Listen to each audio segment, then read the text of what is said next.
네, 여러분들 만나 뵙게 돼서 반갑습니다. 먼저 제 발표에 앞서서 오늘 행사의 주관자로서 오늘 어려운 지금 코로나19가 이렇게 급속하게 확산되고 있는 상황 속에서 함께 해주신 분들, 그리고 또 온라인상에서 또 이야기를 함께 나누고 계신 여러분들께 진심으로 감사 말씀드립니다. 저희가 산림청의 영역을 받아서 건국대학교하고 또 이 평화의 숲, 사단법인 평화의 숲이 함께, 또 생명의 숲이 함께 이 평화의 숲이라고 하는, 이게 사단법인 평화의 숲이 아닌 접경 지역의 평화의 숲을 어떻게 만들어갈 것인가에 대한 고민들을 함께하고 있습니다. 그 내용을 오늘 정리해서 말씀드리고 여러 의견들을 듣고 더 발전적인 방향을 모색해 보도록 하겠습니다. 발표 내용은 배경 및 필요성, 그리고 평화의 숲 개념, 그리고 평화의 숲을 좀 지정하고 또 이렇게 정부와 시민사회와 또 지역사회가 함께 협력할 수 있는 방안을 찾아보는 것을 좀 제언을 드리고자 합니다. 배경 및 필요성에 대한 얘기입니다. 지금 요게 지금 DMZ 안쪽의 모습인데 아직도 자연 생태계가 잘 살아있는 이런 거고요.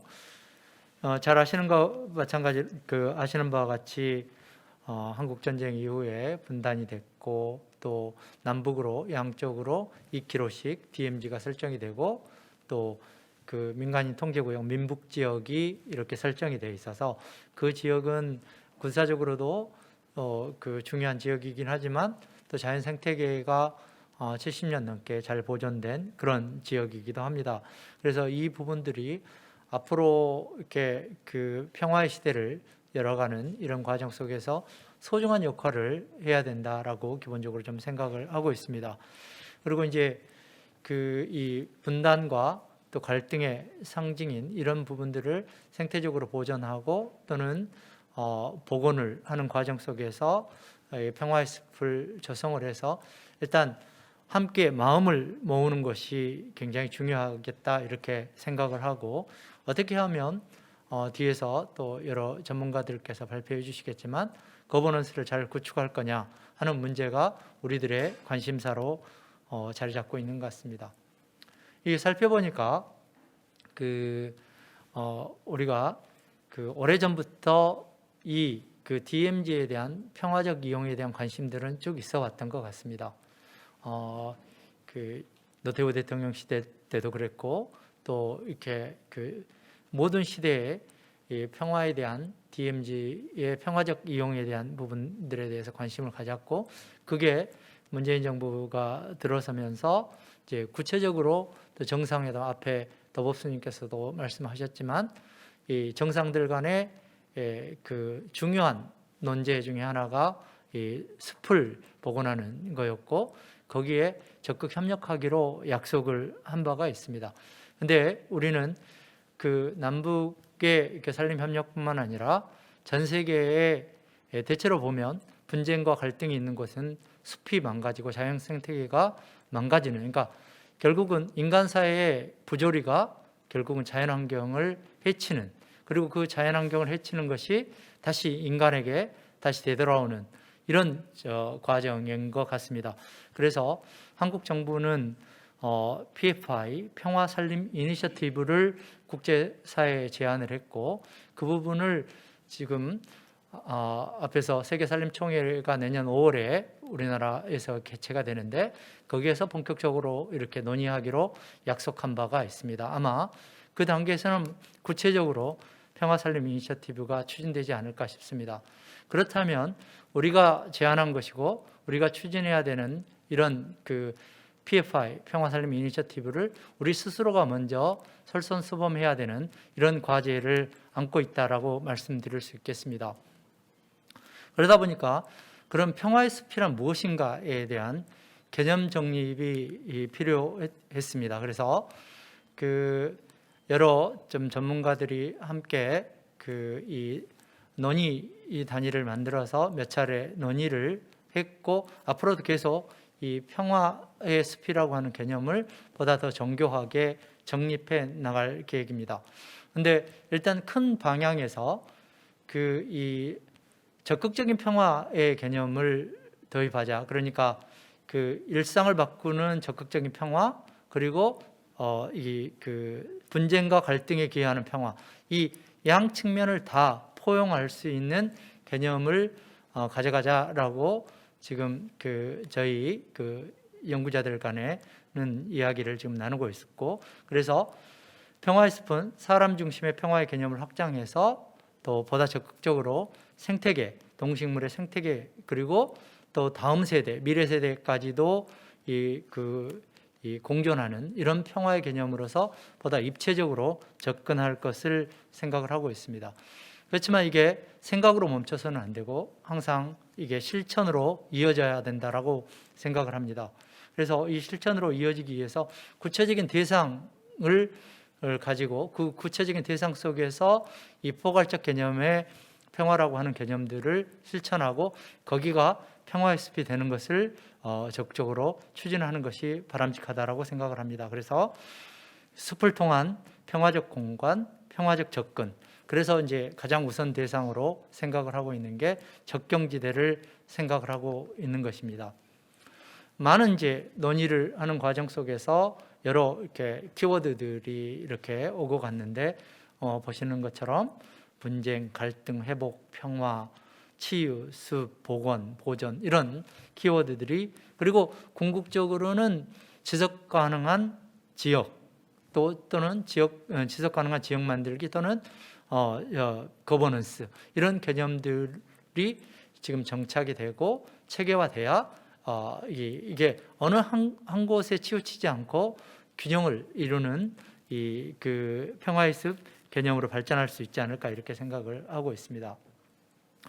그래서 평화의 숲 비전을 설정을 저희들 나름대로 이렇게 설정을 해보았는데, 생태, 갈등, 네트워크라고 하는 키워드를 중심으로 해서 이것들이 함께 공존할 수 있는 개념으로서 평화의 숲이라고 하는 부분들을 지금 상정을 하고 있고요. 그리고 이렇게 언어로 표현을 하게 되면 분쟁과 갈등이 있는 지역의 회복과 지속 가능한 발전에 기여하는 숲이라고 저희 나름대로 정의를 해보았습니다. 아마 이 생각하는 관점에 따라서 많은 이 차이가 있을 수는 있지만 이 평화의 숲은 분쟁과 갈등이라고 하는 부분을 숲을 통해서 평화를 가져오고 그 평화가 지속 가능한 지역 만들기로 이어지고, 이게 지역을 넘어서서 한반도의 또 평화로, 또 한반도의 공존으로, 발전으로 이렇게 이어질 수 있는 개념으로, 또 그리고 그게 넘어서 지구촌에 기여할 수 있는 활동으로 발전하기를 기대하고 있습니다. 그리고 이 비전과 정의를 통해서 그러면 평화의 숲을 어떻게 기능 구분을 하고 접근할 것인가라고 하는 논의를 했고, 세 가지 키워드로 정리를 했습니다. 보존, 조성, 복원입니다. 그러니까 보존해야 될 부분들은 철저하게 잘 보존을 하고, 또 여러 가지 원인으로 인해서 훼손된 부분들은 다시 복원을 해내고, 또 그리고 새롭게 숲을 조성을 해야 될 부분에 대해서는 조성을 해 나가는 이런 부분의 기능들, 그러니까 즉 사업의 내용이 될 수가 있을 것 같습니다. 그러니까 보존 사업, 복원 사업, 이 조성 사업으로 이렇게 발전할 수 있도록 하고, 이것들이 공간적으로나 시간적으로 또 서사적으로도 생태적으로도 균형을 이룰 수 있게 가져가는 것이 보다 의미 있겠다. 그렇게 하기 위해서는 많은 이해관계자들이 함께 참여하고 거기에서 합의 형성을 이룰 수 있는 거버넌스 시스템의 구축이 절실히 필요하겠다 생각하고 있습니다. 조금 더 구체적인 그럼 보존숲이라는 건 도대체 무엇이냐라고 하는 부분하고 복원숲이라는 것은 무엇이냐, 또 조성숲이라는 건 무엇이냐라고 하는 대상을 구체적으로 지금 이 기준을 만들어 보았고, 이 기준에 맞춰서 지금 사례의 예를 들어놨습니다. 지금 이제 보존습 같은 경우는 자연환경 보존법이라든가 또 이런 여러 이미 기존에 법률적으로 이 보존을 해야 될 부분들, 거기에 또 시민사회나 이런 쪽에서 보존의 가치가 높다라고 평가하는 아름다운 숲 전국대회 천년의 숲이라든가 이런 부분들이 여기 해당이 되고, 또 생물권 보존 지역의 핵심 지역이 여기에 포함이 되겠습니다.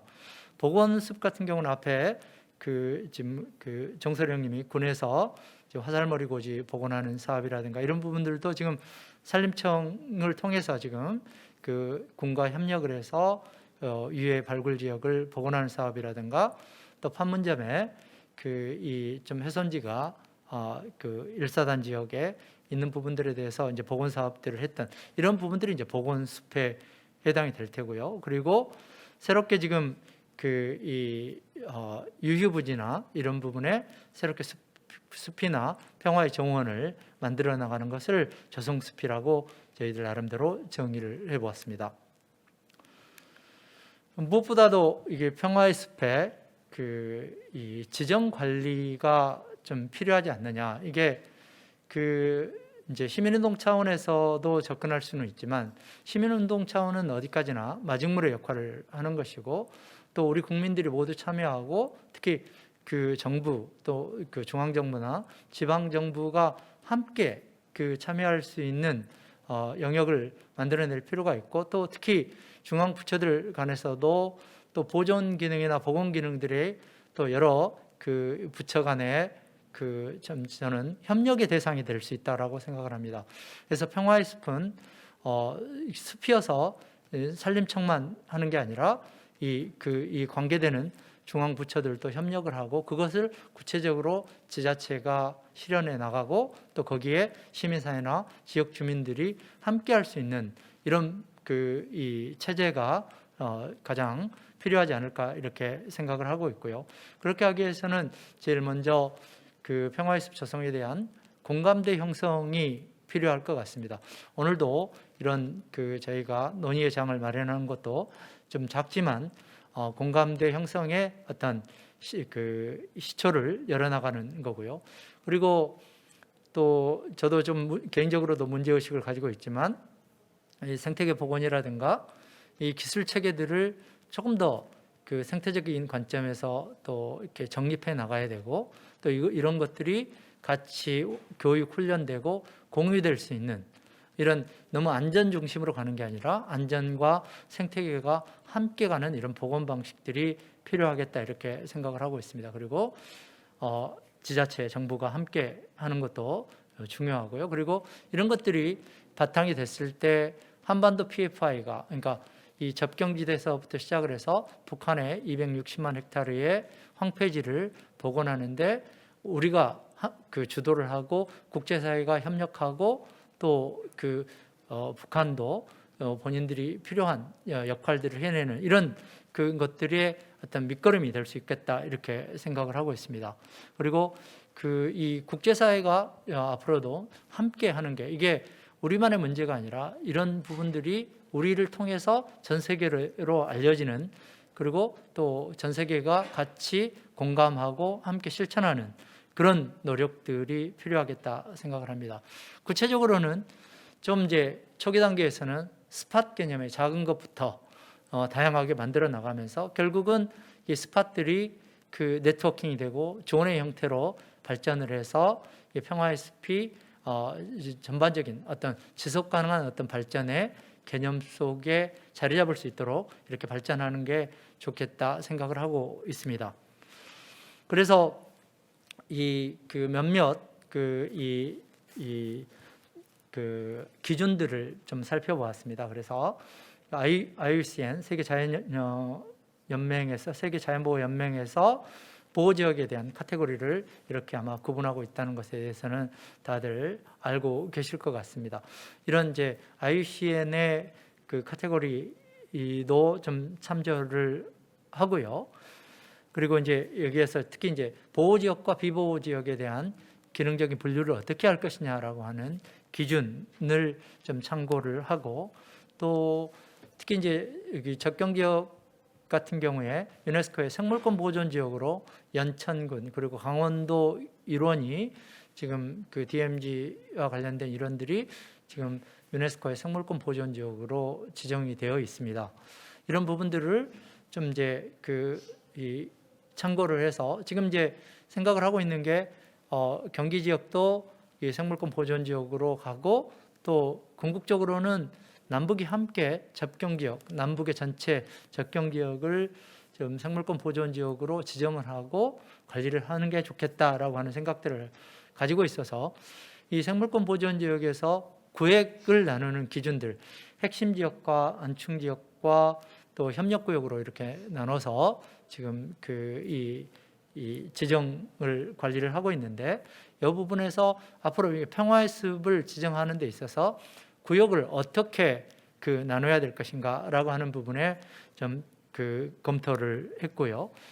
그리고 이제 이게 이제 현실의 문제이고, 이걸 구체적으로 이행을 하기 위해서는 정부 정책으로 추진을 하고 예산이 수반이 돼야 되는 문제이기 때문에, 여기에 따른 정부 자체의 지정관리 시스템에 대한 부분도 검토할 필요가 있겠다 판단을 했습니다. 지금 이제 규모라든가 또 어떤 지원의 범위라든가 이런 부분들까지도 함께 고려를 하기 위해서 자연휴양림 지역을 지정을 하고 하는 기준들을 좀 참고를 해서, 뭐 자연휴양림 같은 경우는 요건이 경관이 수려하고 국민들이 쉽게 이용할 수 있고, 그리고 30헥타 이상 이런 이제 개념을 적용을 하고 있습니다. 이런 이제 개념들을 참고를 했다는 말씀을 드리고요. 이런 지금 뭐 다른 지정 기준들도 좀 살펴보고 있지만, 이제 특히 이 세 개를 통해서 IUCN 카테고리 같은 경우는 특히 기능과 스펙 기능과 관련된 부분들을 참고로 했고, 생물권 보존 지역 같은 경우는 구역에 대한 개념을 참고로 했고, 자연휴양림은 지역에 대한, 그러니까 지정 기준에 대한 부분들을 참고를 해서 나름대로 지금 제안을 드리고자 하는 것이, 평화의 숲은 좀 두 개의 카테고리로, 그러니까 평화의 존과 수호존, 그러니까 피스존하고 가드존의 개념으로 좀 접근하는 게 좋겠다라고 지금 판단을 하고 있습니다. 이 평화의 존은 분쟁과 갈등으로 인해서 보존 또는 훼손된 숲을 보호하고 보존하는 구역을 얘기를 하고, 또 유형을 지금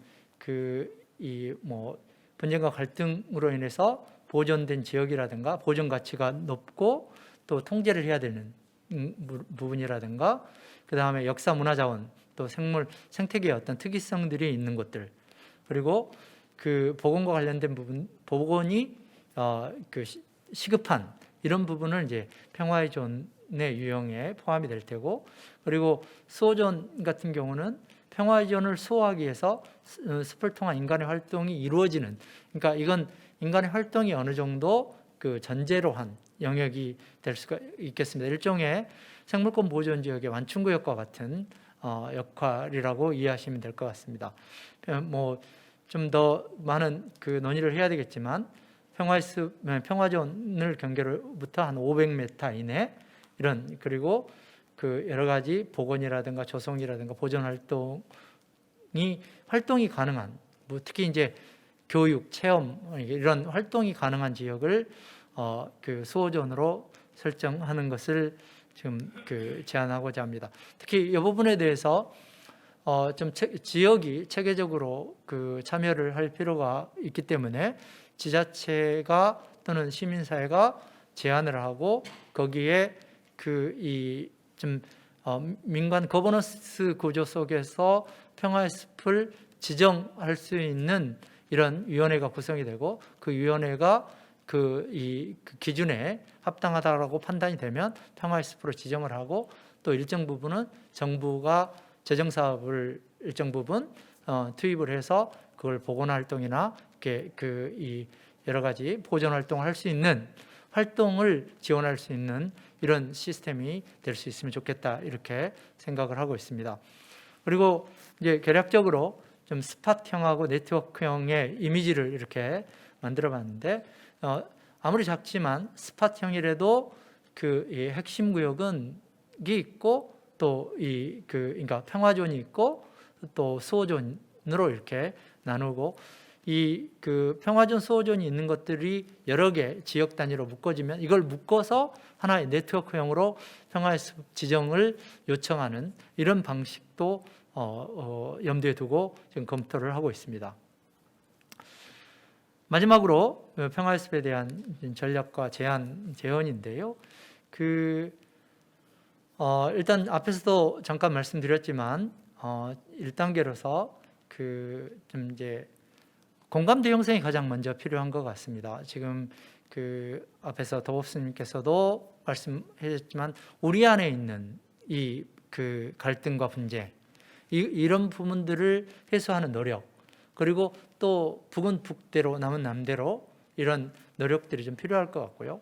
그리고 서로가 또 서로의 공감대를 형성하는 이런 과정이 필요할 것 같습니다. 그리고 또 이런 이제 노력들이 조금씩 이루어지다 보면 구체적으로 지금 남북의 거점 축을 연결하는, 그러니까 한꺼번에 모든 것을 할 수 있을 거라고 생각하지는 않습니다.